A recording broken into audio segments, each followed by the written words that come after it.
Hi everybody, welcome back to our quarantine craft day at Creation Undefined. Today I'm going to be showing you how to use a coil building method using air dry clay to make containers. I'm using just a small one as an example for you, but you use the same techniques regardless of how big you're making your container. Let's get started. The first thing that you're going to need to make your coiled container is some air dry clay. You can either buy some or you can make your own if you make baking soda clay or salt dough. You're also going to need some water, a sponge, and some kind of marking tool. I'm going to be using a needle tool, but you could also use a fork. To get started, you're going to want to work your clay until it's easy and pliable, good to use.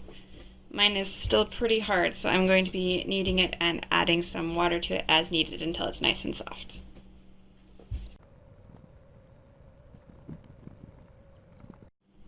After you've worked your clay into a soft, usable piece, then you're going to roll it out into a very long, thin coil. And you will do that by just pressing on the clay as you roll it back and forth.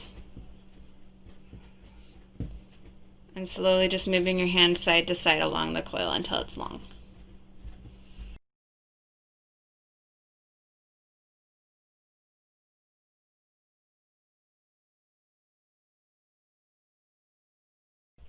After you've rolled your whole coil out, the next thing you're going to do is take your sponge and just wipe down this top piece right here to make your clay stick. And then you'll take a tool to rough it up, whether it is a fork or needle tool, and you will just mark it like this, which makes it work a little bit like Velcro when you stick all of your clay together. It makes it stick together and stay together.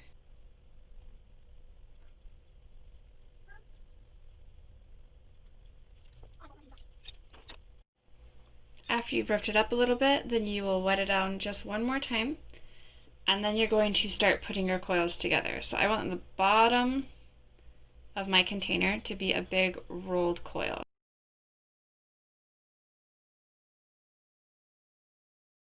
After you've finished with rolling the bottom, you'll take your sponge and you're going to smooth out any places that it may have cracked or just didn't fit together well, and continue just squishing it together so it stays well together.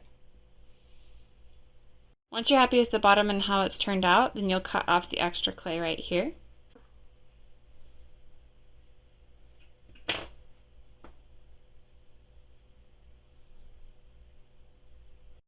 Next, you're going to take your coils and you're going to take this roughed up part and you're going to attach it right here. You're going to do the same thing as before. Around this outside where you're going to rough it up, you're going to wet it and rough it up again.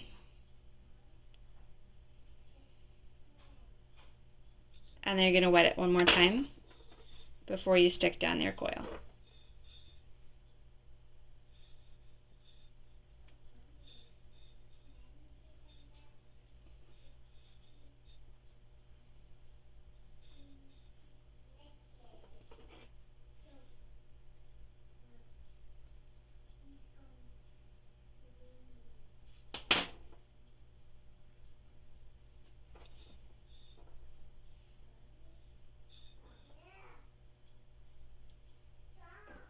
When you get to the end of a coil, you can take one that has been rolled out to the same size and you'll just continue building with it.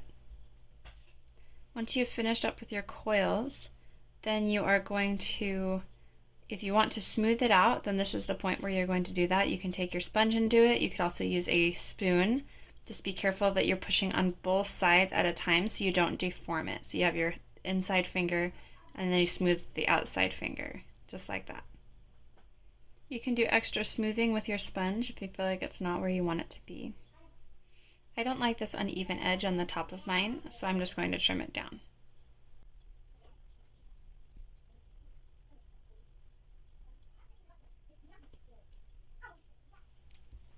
Once you've got all of your shape and everything the way that you want it, make sure you take a sponge that you have squeezed out so there's not very much water left in it, and just do one final wipe across the whole thing, just to make sure you don't have any water left in little crevices, because that could make your piece crack. For letting your piece dry, if you have a breathable piece of fabric or canvas that you can put it on, that's one of the best things to leave it on. If not, then put it on some kind of wax paper or easy release surface and then let it dry and then flip it over every now and then so that it has the opportunity to get air all the way around it so your bottom doesn't crack on you. After your container has dried, it should be a lighter color all the way around and all the way through. This is what mine looks like on the bottom since I didn't finish smoothing it down. And then you can see here on the inside, I'll get a light for you. There's a little crack here where I didn't smooth it quite enough and I didn't squish it together enough at the bottom. So you'll want to make sure that you do it hard enough and you squish it well enough that it stays together all right. But that's how you make a little coil container or pot with air dry clay. At this point, if you're going to be putting anything in it, you should probably paint it.